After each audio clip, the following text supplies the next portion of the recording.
In a galaxy far, far away, a long time ago, I was a middle school teacher in Church Point, Louisiana. I was also the girls' basketball coach and the girls' track coach. We were a small country town, third generation welfare, very poor, so much so that every year I just hoped to find one parent that owned a car to help me get the basketball team to and from our games. The girls in the track team were basically the same girls as on the basketball team. They were good friends, a lot of spunk, a lot of drive. They never quit at anything. Their uniforms were old high school hand-me-downs. To the average person, they looked horrible, but the girls thought they were the best thing. If you were at the track meet, you saw us get off the bus. We did not strike fear in the hearts of any other team there. They figured we'd be in last place, whatever happened. But much to their surprise, we won races and we placed in track meets. And we had a wonderful 2 years that I was there with the track team. Today, I want to explore this idea, to whether or not we ever really think about it, talk about it, or even recognize it, that we are all too expected to be running a race. Hebrews chapter 12 and verse 1.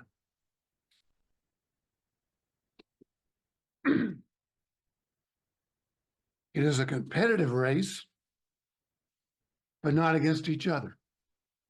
It's a race against ourselves, a race against Satan.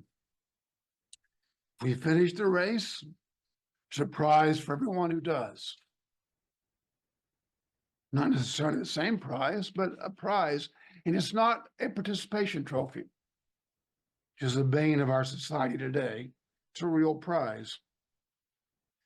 In Hebrews 12, we read this with the backdrop of the list of those faithful in chapter 11. Hebrews 12, verse 1. Wherefore, seeing we also are compassed about with so great a cloud of witnesses, all those in chapter 11. Let us lay aside every weight and the sin which does so easily beset us. Let us run with patience the race that is set before us. We look to Jesus, the author and the finisher of our faith, our coach, the one who put us in the race, who for the joy that was set before him endured the cross, finished his race, despising the shame, and is now set down at the right hand of the throne of God.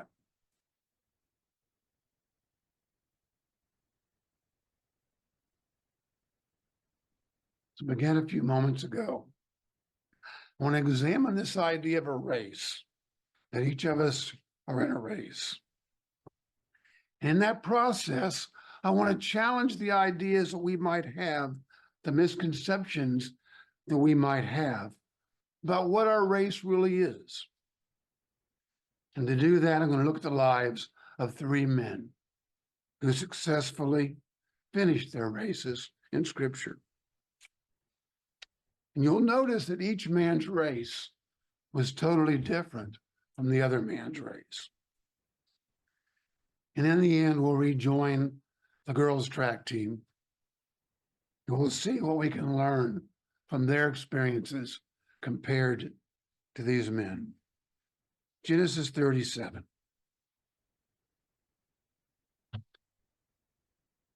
Our first example is that of Joseph. We all know, or most of us know, the story of Joseph, but we're going to go through it anyway. I'll hit the highlights. And I want you to think about, what if you'd been Joseph? Really try to go back to being in his shoes. Would you have finished your race? how would you have finished your race? Genesis 37, verse 1. And Jacob dwelt in the land wherein his father was a stranger, in the land of Canaan. And these are the generations of Jacob, Joseph being 17 years old, was feeding his flock with his brothers. Everybody here today is aware of who they are, their place in the world, and who God is running a race. Joseph was 17. Now in this room today, since a couple of folks are missing, we don't have anybody 14, 15, 16. Out in TV land, there might be. But no matter how young you are, if you have some awareness of who you are, your place in the world, who God is, you're running a race. You're in the race. Now, Israel loved Joseph, verse 3, more than all of his other children, because he was the son of his old age. And he made him a coat of many colors. When his brothers saw their father loved him more than all of his brethren, they hated him and could not speak peaceably unto them.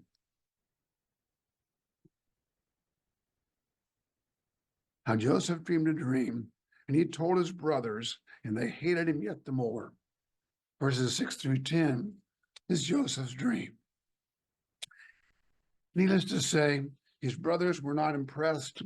I'm not even sure Joseph knew what his dream really meant. Verse 11, his brothers envied him, but his father observed the saying in his heart, kind of like, this means something. I'm not sure what it is. I've got to remember this. His brother went to feed their flocks, their father's flocks in Shechem. And Israel said to Joseph, verse 13, do not your brothers feed their flocks in the flocks in Shechem? Come here. I'm going to send you off to them to give them a message, take them some food, and load you up. Verse 17, and Joseph went after his brothers and found them in Dothan. And when they saw him from afar off, even before he came near to them, they conspired to kill him. Verse 21, but Reuben heard the plan, and he thought to himself, how can I deliver him out of their hands? How can I save his life? So Reuben said to them, don't kill him. Toss him into this empty well over here. But don't lay a hand upon him. Don't actually kill him. Because Reuben thought he might come back later and rescue Joseph and get him back to his dad. Verse 23, it came to pass when Joseph was coming to his brothers, they did strip him of his coat of many colors. They took him, and they cast him into the well. And the well was empty. There wasn't any water in it, so he was just down in the well. And while his brothers were not paying attention, verse 28, there passed by Midianite merchantmen, and they drew and lifted Joseph out of the pit and sold him to the Ishmaelites for 20 pieces of silver. And they brought Joseph into Egypt. So when Reuben got back to the well, there was no Joseph. And now what do I do? He tore his clothes. Verse 31, they took Joseph's coat, they killed a goat, they doused the coat in blood, and they went back to their dad in verse 32. They said, Father, we don't know what happened. Here's Joseph's coat. It's covered in blood. In verse 33, yep, it's my son's coat. An evil beast must have devoured him. And Joseph is without doubt torn into pieces somewhere in the desert. Well, meanwhile, back in Egypt, verse 36, the Midianites sold Joseph into Egypt unto Potiphar. And Potiphar is an officer of the captain of Pharaoh's and the captain of the guard. Chapter 39, verse 2. And notice, the Lord was with Joseph. And Potiphar was a prosperous man. And and Joseph was in the house of this prosperous master, the Egyptian. And Potiphar saw that the Lord was with Joseph, that the Lord made all that Joseph did to prosper. Verse 4. And Joseph found grace in Potiphar's sight, and he served him. And Potiphar made him overseer over all of his house, and all that he had he put into Joseph's hand. I've learned over the years, one of the greatest things you can pray for is for the favor of those people you work with and deal with on a daily basis. But if God gives you favor and you do nothing with it, or you don't live up to expectations, the favor was worthless. All my years teaching school, the favor I was granted by my bosses, my principal, and so on, would have done me no good had I been a lousy teacher and not done a good job. Joseph used God's favor every step of the way. When God gave him favor, Joseph lived up to it. Verse 7, and it came to pass after these things that his master's wife cast her eyes upon Joseph. I've heard that line in a song someplace. And she said to me, or said to Joseph, Joseph, come here. I want you. Come and lie with me. But Joseph refused and said unto his master's wife, behold, my master doesn't know that you're with me in the house. And he's committed me unto me all the things he owns. They're in my hands. There's none greater, verse 9, that in this house than I am. And neither has he kept back anything from me but you, because you're his wife. How can I do this great wickedness and sin against God? At no time in Joseph's story, you'll notice, did Joseph ever lose connection to God.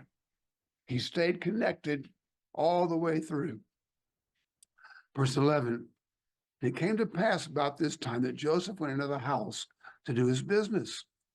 There was none of the men in the house there with him. In verse 12, Potiphar's wife caught him by his garment, said, come here, I want you to lay with me. And Joseph just left his garments in her hands, slid out of them, left the house, got out of there. He fled fornication. Verse 14. So then she called to the men of the house and said to them, saying, see, my husband, dummy, he brought this Hebrew guy into the house to make fun of us, to mock us. And here he comes into my bedroom, tries to force himself upon me. So I cried out with a loud voice.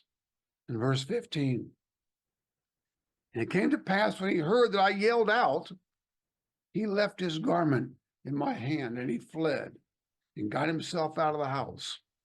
Verse 19, and it came to pass when his master heard the words of his wife, which she spoke to him, verse 20, that Joseph's master took him and put him into the prison, a place where the king's prisoners were bound. And he was there in the prison. 21, but again, the Lord was with Joseph and showed him mercy and gave him favor in the sight of the keeper of the prison. The keeper of the prison committed to Joseph's hand all the prisoners that were in the prison. Whatsoever they did, he, Joseph, was the doer of it. The keeper of the prison looked not to anything that was under his hand, because the Lord was with him. And that which he did, the Lord made it prosper. Genesis chapter 40, verse 1. And it came to pass after these things that the butler of the king of Egypt and the baker of the king had offered their lord the king of Egypt, or had offended the lord their king of Egypt. You don't offend the king. Verse 3, and the king put them in ward in the house of the captain of the guard, into the prison, the place where Joseph was bound. They dreamed a dream, both of them, the baker and the butler, each man his dream in one night. Verse 6, and Joseph came into them in the morning, and he looked upon them, and behold, they both were sad. Verse 8. They said unto him, we've dreamed a dream, but there's nobody here to interpret it for us. And Joseph said to them, well, don't you guys know? Only God can interpret dreams.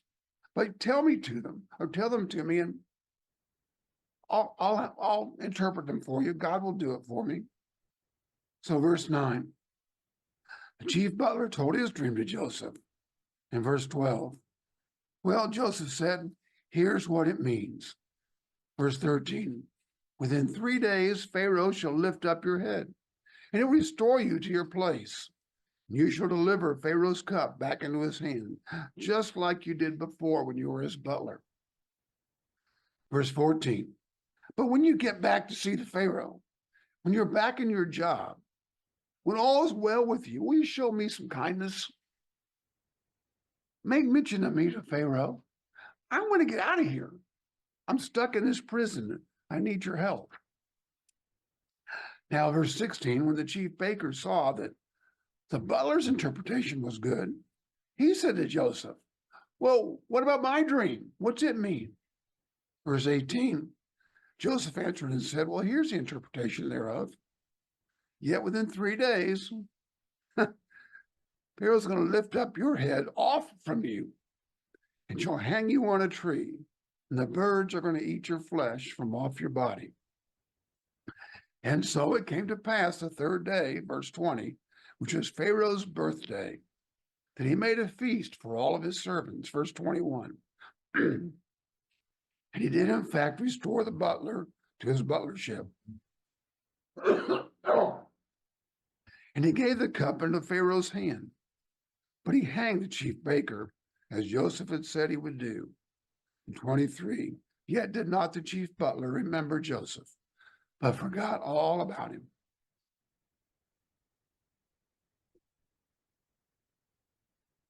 Chapter 41, verse 1. And it came to pass at the end of 2 full years, 2 full years, that Pharaoh dreamed a dream. It's been at least 3 years since Joseph left his home to find his brothers. You ever had one of those experiences? You get up in the morning, all's right with the world, no anticipation of anything happening that day. And by the end of the day, your world is turned totally upside down. We have good friends back in Henderson. Go to church there. One day, Marcus and Michelle got up that morning. Michelle was going to go off for a doctor's appointment, be back mid-afternoon. She never came home. She went from the doctor's office to the operating table to a nursing home. And 2 days later, or 3 days later, Marcus got up in the morning and he fell, busted up his shoulder. He was in a nursing home that afternoon, has never been back home again. It's where Joseph was. He got up one morning, went off to find his brothers. It's 3 years later, he's not been home since. Can you imagine you're in prison for over 2 years, trumped up charges? Will I ever get home? Will I ever see my dad again? And all he can do is continue to just put one foot in front of the other, keep moving forward, stay in touch with God, stay close to God, and keep doing best he can. Verse 4. So Pharaoh awoke from his dream, perplexed, perhaps a little bit frightened, but he soon fell back asleep. Verse 5. He dreamed a dream a second time. In verse 8. And it came to pass in the morning that his spirit was troubled. And he sent and called for all the magicians of Egypt and all the wise men thereof. And Pharaoh told them his dream. But there was not one person that could interpret the dream to Pharaoh. And then spoke the chief butler to Pharaoh. I know a guy. Finally, verse 14. Pharaoh sent and called Joseph, and they brought him hastily out of the dungeon. and he shaved himself. Can you imagine when Joseph had his last shave? And if any of you guys that had to shave yourself after a week's worth, the razor's not real sharp. I just can't imagine what Joseph went through to get his face cleaned. He changed his clothes. How long had it been since he changed his clothes, you imagine, in prison? And he came to Pharaoh. Pharaoh said to Joseph, I've dreamed a dream, and none of these guys here can tell me what it means. My butler over there says, you can do that. You can understand a dream and interpret it. Verse 16, Joseph answered Pharaoh, saying, it's not in me, Pharaoh. I can't do anything, but God shall give the Pharaoh an answer of peace. Verse 25, and Joseph said to Pharaoh, the dream of Pharaoh is one, yet two dreams, they both mean the same thing. God has showed Pharaoh what he's about to do. Verse 29, behold, there shall come 7 years of great plenty throughout all the land of Egypt. That's the good news. But then there shall arise after them 7 years of famine, and all the plenty shall be forgotten in the land of Egypt, and the famine shall consume the land. Verse 33. Now therefore let Pharaoh look out a man discreet and wise, and set him over the land of Egypt. And let Pharaoh do this, and let him appoint officers over the land, and take up the 5th part of the land of Egypt in the 7 previous plenteous years. Verse 36. And that food shall be forestored to the land against the 7 years of famine, which shall be in the land of Egypt, and that the land shall not perish through the famine. Verse 37, and the thing was good in the eyes of Pharaoh, and in all the eyes of his servants. Verse 39, and Pharaoh said to Joseph, for as much as God has showed you all of this, there's none so discreet and wise as you are. You shall be over my house, and according to your word shall all my people be ruled. Only in the throne will I be greater than you. 3 years from shepherd boy to second in command of all of Egypt. Verse 50. And unto Joseph were born 2 sons before the years of famine came, which Asenath, the daughter of Potiphera, priest of On, bare unto him. And Joseph called the name of the firstborn Manasseh, for God, said he, hath made me to forget all my toil in all my father's house. So now Joseph was in a position to where it's kind of like before the dentist and after the dentist. And after the dentist, you forget all about all your fear and trepidation and all the drilling, and now you feel good. That's how Joseph felt. I've kind of forgotten all I've been through. The second one is more important to me. Verse 52, the name of the second he called Ephraim, for God has caused me to be fruitful in the land of my affliction. Sometimes when we are going through really tough times, we're not very fruitful. We tend to have pity parties. We tend to get down in the dumps. We tend to think, woe is me. Joseph said, despite all I've been through, I've still been able to do. I've still been able to accomplish. I've still been able to have success. Genesis 42, verse 1. Now when Jacob saw that there was corn in Egypt, we're back in Canaan, talking about Jacob. Jacob said to his sons, why do we look at each other wondering what to do? He said, behold, I've heard there's corn in Egypt. Get yourselves down there and buy some corn for us so we can live and not die. Verse 7, and Joseph saw his brothers when they got to Egypt, and he knew who they were. But he made himself strange to them and spoke roughly to them and said to them, where are you guys coming from? You're not from around here. And they said, from the land of Canaan, we've come to buy food that we don't starve. Now Joseph knew his brothers, but they knew him not. And Joseph remembered the dreams which he had dreamed of them. Chapters 43 and 44 are all about Joseph's interaction with his brothers. When we get to chapter 45, verse 1.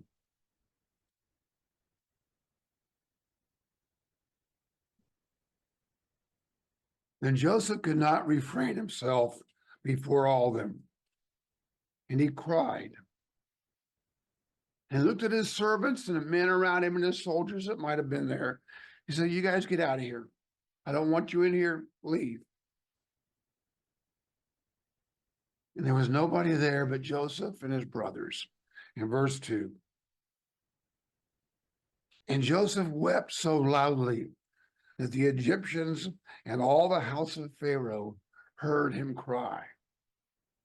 And Joseph said unto his brothers, I am Joseph. Is my dad still alive? And his brothers couldn't answer him. They were dumbfounded. And they were very troubled at his presence. How would you feel if you tried to kill your brother and now you thought he was dead and now here he is alive and holds your life in his hands? Joseph said to his brothers, come here. And they came near and gathered around him, and he said, I am Joseph, your brother, whom you sold into Egypt. But it's okay, guys. Don't be grieved. Don't be angry with yourselves that you sold me. For God did send me before you to preserve your life. For these 2 years has a famine been in the land, and there are still 5 years left to go. And during those 5 years, there will be neither earing nor harvest. God sent me before you to preserve you a posterity in the land, to save your lives by a great deliverance. So now it was not you that sent me hither, but God. And he has made me a father to Pharaoh and a lord of all of his house, a ruler throughout all the land of Egypt. So what do we take from Joseph's race?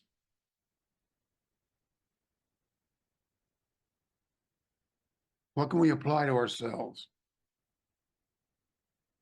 Number one, Joseph did not know ahead of time where he was going to end up. Yeah, he'd had those dreams early in his life, but there's no indication anywhere until that day that he recognized what that dream meant.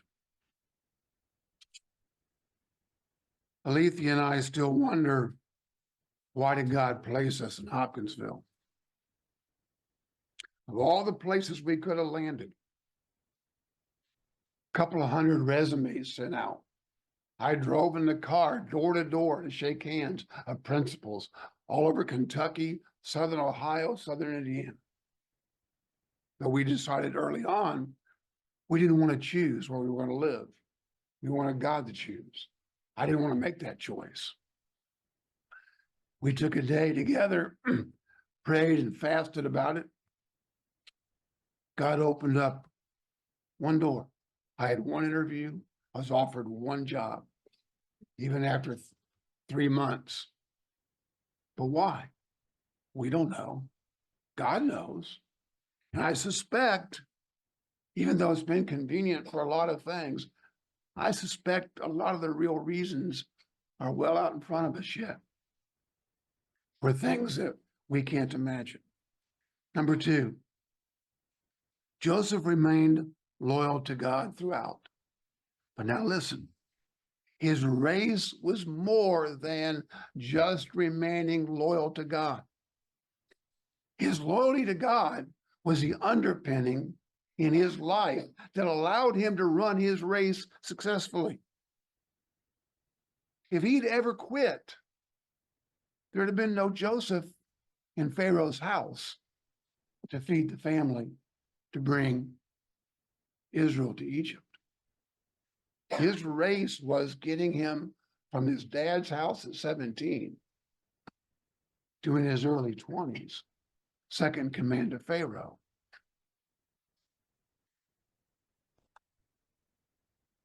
Third, Joseph never quit or gave up. Every step of the way, he was given God's favor, and he used that favor and he turned it into something positive. And he kept walking, kept putting one foot in front of the other. Someday I'll get home. I don't know how. I'll get home. I just got to keep moving forward. Our second example is Paul. And our last two examples are much shorter than the first one, so don't worry. This is not a Gerald Waterhouse sermon. Acts 13:42. Once called by God, Paul, in contrast to Joseph, understood the race he was running. Paul knew what the race was and what it would take to finish it. Most of us are not that blessed. There are some, even today, are blessed to know what the race is they're running, but not all, not many. Acts 13:42. The Jews were gone out of the synagogue. The Gentiles besought that these words might be preached to them the next Sabbath. The Jews hadn't listened much. The Gentiles were paying attention. They wanted to be taught the next Sabbath. Verse 43. And when the congregation was broken up, many of the Jews and religious proselytes followed Paul and Barnabas, who, speaking to them, persuaded them to continue in the grace of God. The next Sabbath day, came almost the entire city together to hear the word of God. But when the Jews saw the multitudes, they were filled with envy. They spoke against those things which were spoken by Paul, contradicting and blaspheming him. Then Paul and Barnabas just waxed the bolder and said, yeah, guys, it was necessary that the word of God should first have been spoken to you all. But seeing that you want nothing to do with it, you put it away from you, you judge yourselves unworthy of everlasting life, lo, we will turn to the Gentiles. For so has the Lord commanded us, saying, I have set you to be a light of the Gentiles, that you should be for salvation to the ends of the earth. There was Paul's race. There was Paul's job, given directly from God. And when the Gentiles heard this, they were glad. They glorified the word of the Lord. And as many as were ordained to eternal life, they believed. Short rabbit trail. As many as were ordained to eternal life believed.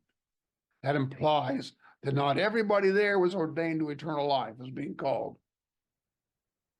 Paul didn't wait to find out if these were the ones being called before he preached.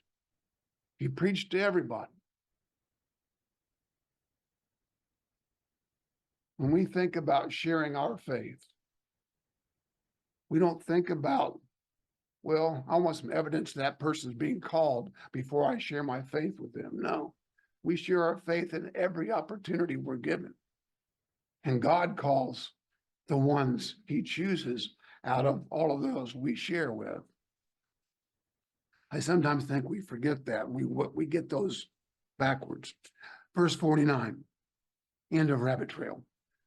And the word of the Lord was published throughout all the region. Most of the book of Acts, most of the books in the New Testament are the story of Paul running his race. 2 Corinthians chapter 11. And it wasn't an easy race. Again, think about our own lives and the difficulties we may have experienced. About Paul. Verse 23, chapter 11, 2 Corinthians. Are they ministers of Christ? Paul's responding to some of his distractors and those who are looking down upon him. He says, I speak as a fool. I am more, in labors more abundant, in stripes above measure, in prisons more frequent, in threat of death more often. Of the Jews, 5 times received I 40 stripes, save one. 3 times beaten with rods. I've been stoned once. I've been in shipwreck 3 times. For a night and a day, I hung onto a plank and floated in the water. In travels often, in perils of waters, perils of robbers, perils of my own countrymen, in perils by the heathen, in the city, in the wilderness, in the sea, and especially among false brethren. Verse 27. In weariness, Paul really was old and tired. And painfulness, in watchings often, in hunger and thirst, not to mention when I fast, in cold and nakedness. And besides all those things which come from without, are those things which come upon me daily, the care of all the churches. Paul ran a difficult race. You might have called it an obstacle course. But it wasn't all pain and suffering. Paul also knew great joy and happiness. Philippians chapter 1, verse 1. It's what kept him going.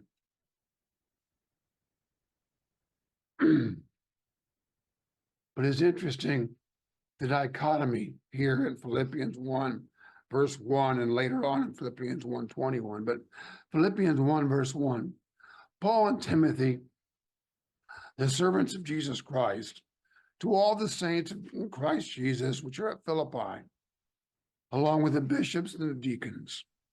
Grace be to you guys, and peace from God our Father and from the Lord Jesus Christ. You know, I thank my God upon every remembrance of you. You lift my heart. I think about you fondly.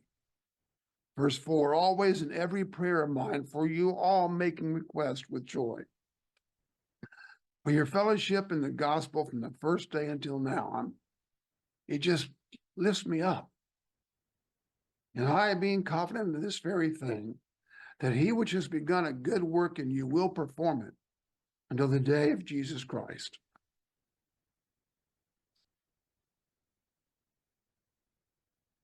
He's sharing his joy in those verses. Now go to verse 21, the English Standard Version I'm reading from.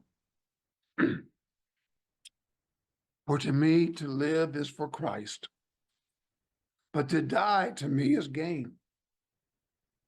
If I'm to live in the flesh, that means fruitful labor for me. Yet which shall I choose, life or death? I can't tell. I'm hard pressed between the two. He means I'm having a hard time making this decision. Would I rather die or live? My desire is to depart. I want to die. I'm tired of this. I want to be with Christ.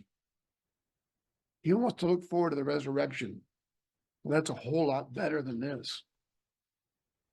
But to remain in the flesh is more necessary on your account. I've got a race to run. It's not finished because you guys need me. He wasn't being arrogant and convinced of your need for me. I know that I will remain and continue with you all for your progress and joy in the faith. That's what lifts me up. So that in me you may have ample cause to glory in Christ because of my coming to you again. Paul wanted to hang it up. He wanted it to be over. But he knew there are other people who depended upon him, and he had to keep walking the walk. He had to keep in the race. The finish line wasn't there yet. 1 Corinthians chapter 9. Paul's talking here about his race and how he's run it. I'll leave verses 1 to 23 with you all to read. Let's go to verse 24. Know you not that they which run in a race all know you not that they which run in a race all but one receives a prize. Only one person wins a race. So run that you may obtain. Now we know there's more than one prize, but he's making a point. And every man that strives for the mastery is temperate in all things. Now those in the track team who run physical races, do it to obtain a corruptible crown. And there's only one of them. But we run a race to obtain an incorruptible crown. I therefore so run. Not as uncertainty. I know what I'm running for. So fight I, not as one that beats the air. You watch runners down the track, their arms are flailing back and forth as though they're beating the air. Not as a track star that runs just for the gold medal or the paycheck.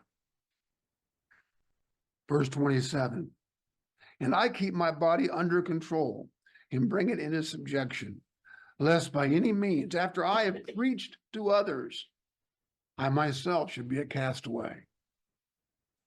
I think it's really important for any of us who stand up here and speak to others. Don't forget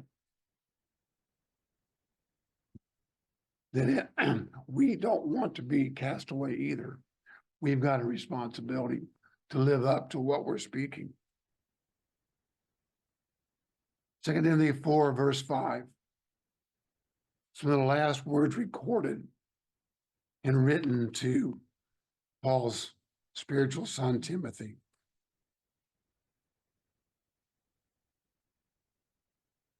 But you, Timothy, watch you in all things. You know what I've been through.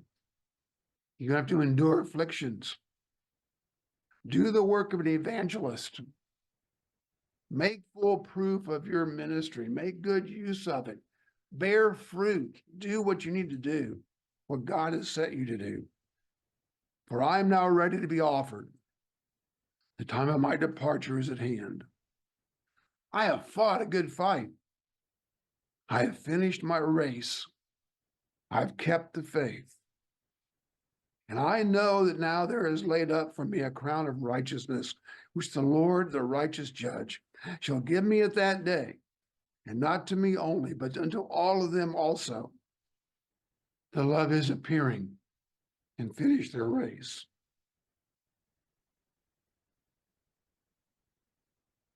So what about us? Paul had a clear race that he was running, and he was determined to finish it.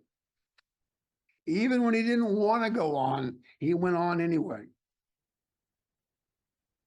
And notice both Joseph and Paul. The race that they were running went well beyond their obedience to God. Yes, they obeyed God, and yes, they kept the commandments, but that was not the full race. It was the foundation of the race they were running. It put them in the race. It qualified them to be in the race, but it wasn't the entire race.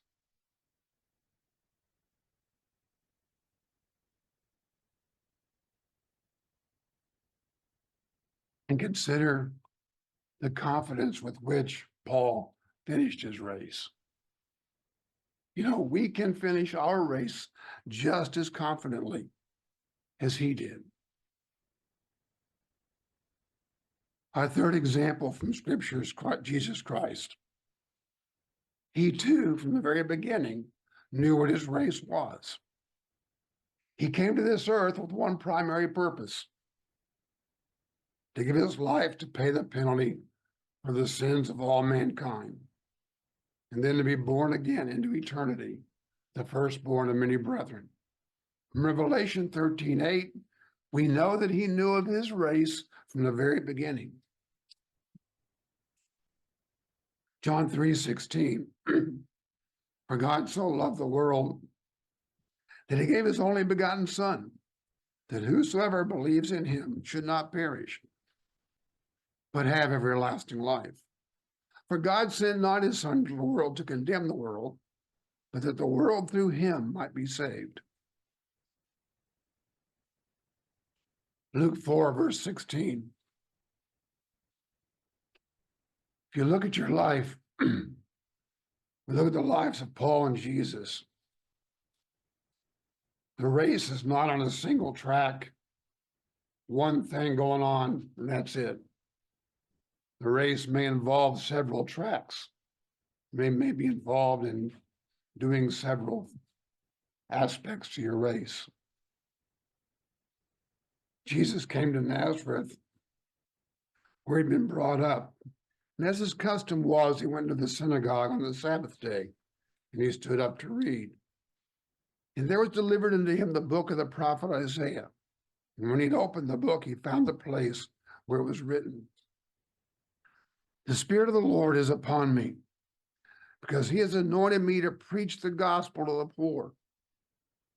He has sent me to heal the brokenhearted, to preach deliverance to the captives, and the recovering of sight to the blind, to set at liberty them that are bruised, to preach the acceptable year of the Lord. Jesus just defined his race, the things that God gave him to do, in addition to giving up his life. He closed the book and gave it again to the minister and sat down. And the eyes of all them that were in the synagogue were fastened upon him. And he began to say to them, this is the day, or this day is this scripture fulfilled in your ears.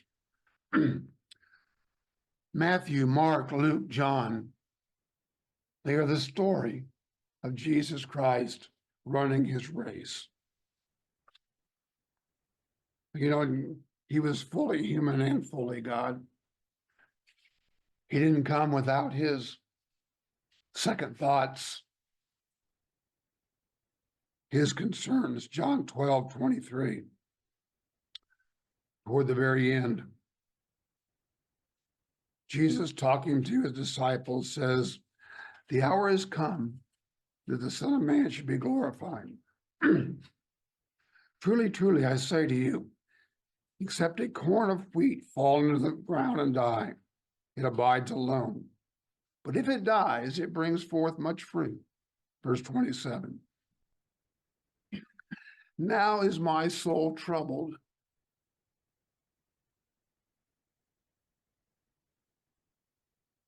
But what shall I say? Father, save me from this hour? How can I do that? This is what I came here to do. This is the main portion of my race. I can't walk away now. Yeah, I'm concerned about what's ahead of me, but I've got to do it. Having a purpose. How many soldier gave up his life because he understood that had to get done, and he was the only one that could do it. And so he did it, and it cost him his life.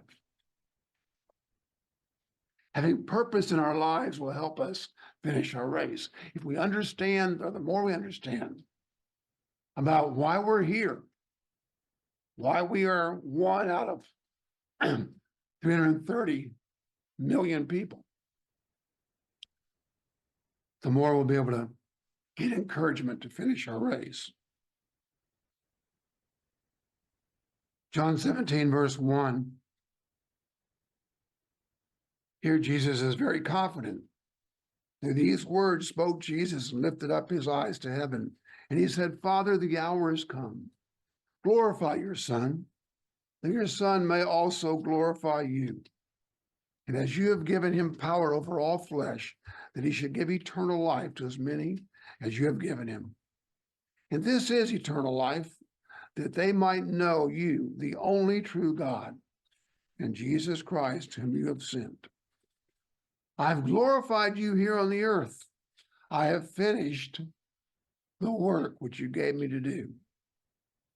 Now we know at that point he wasn't quite finished, but in his mind, it was going to happen.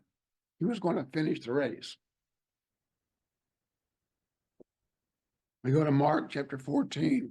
There was one more bit of troubled soul in Mark 14, verse 32. And the disciples and Jesus came to a place named Gethsemane.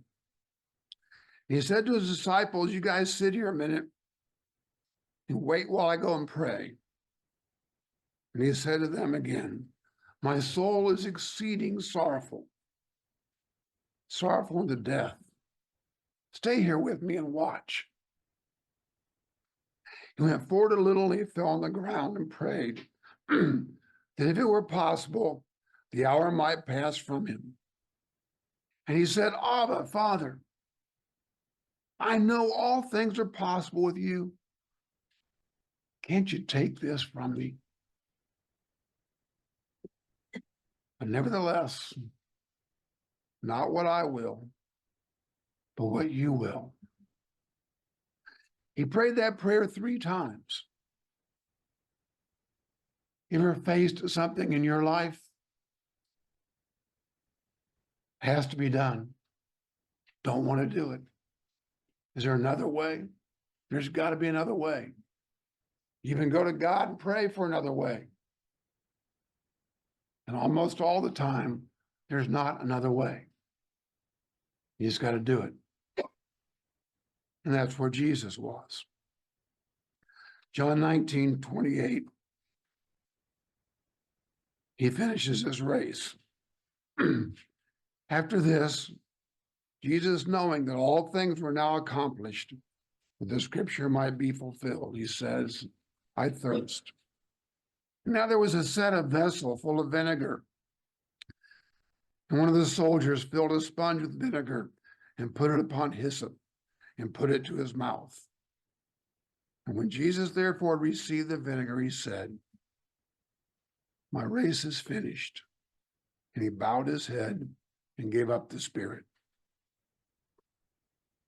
Joseph, Paul, Jesus. What do I hope to leave you with today?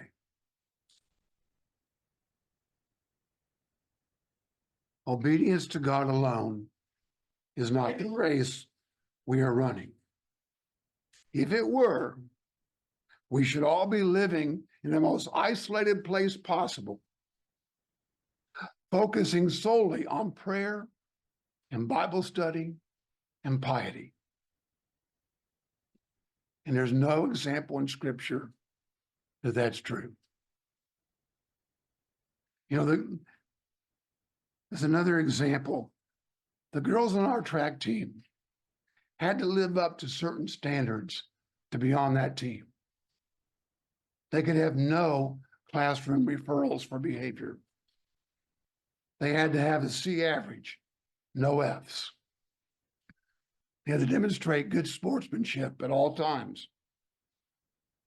They had to be willing to take coaching, listen to me when I told them what to do, etc., etc.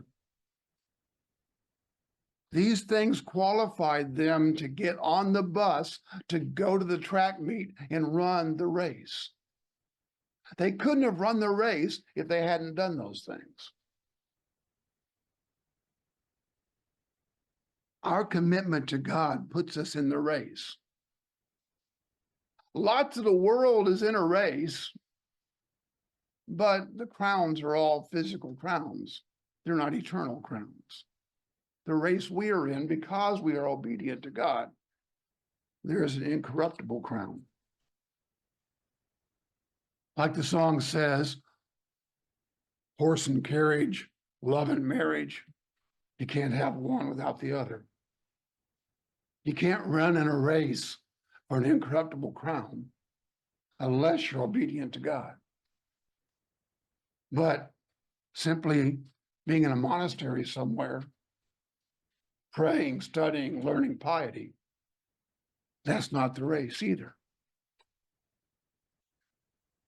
Secondly, hope that we will look at our lives and recognize the race or the races that we're in.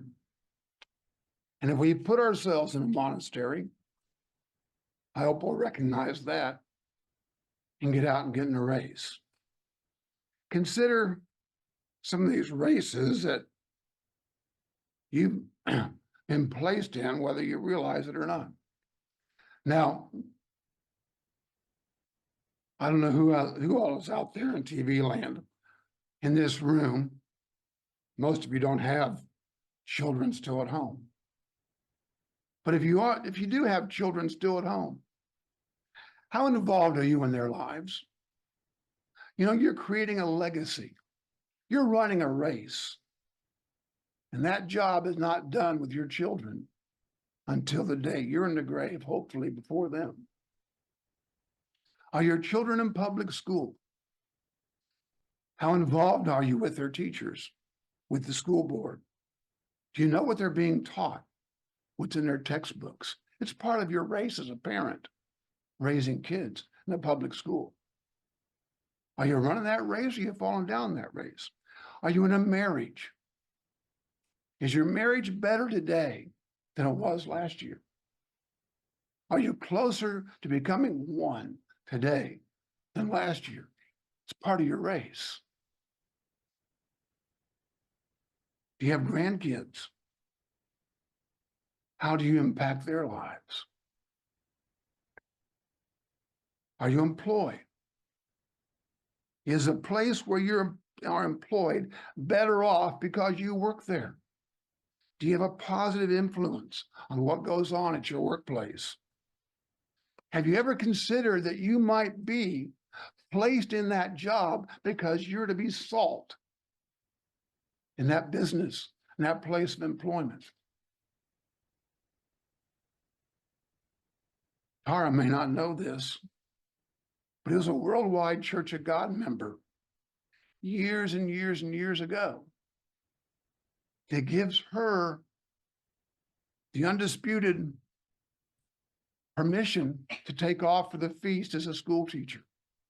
Because a worldwide Church of God member, his race was to carry a lawsuit over being fired over the feast as a school teacher all the way to the U.S. Supreme Court, where he got a judgment that the Supreme Court said, you have to let him off as a school teacher. You don't have to pay him, but you've got to let him off. And every school teacher since then has had no question, they have to be allowed off for the holy days. Are there people in your life who look up to you, for whom you are an example or a mentor? Part of your race is falling through on that. I don't want to embarrass her, but Alethea has two friends that we've wondered for years why that they're friends. I have prayed multiple times, God, why are Debbie and Maria and Alethea friends? There's no reason they should be friends. Instead, if this is not of you, because I've done this a lot over the course of years, we've had people we thought were going to be family, be friends, and one thing or another, not bad, we just went our separate ways. I believe she's in a race as a influence on these two ladies who have nothing to do with the church, but who are having conversations with her about the spring holy days and Easter. Or then there's the ladies who are part of the church, who have difficult lives, for whom she's a sounding board. You've got people like that in your life. Part of your race is not to let them down, to be there till the very end. Maybe you're simply a prayer warrior. It may well be that I'm married today because of a little old lady in Lafayette, Louisiana. Prayer warrior. Any of us who are single, when we felt like we were ready to seek out a spouse, we would go to her and say, okay, it's time. you can begin to pray.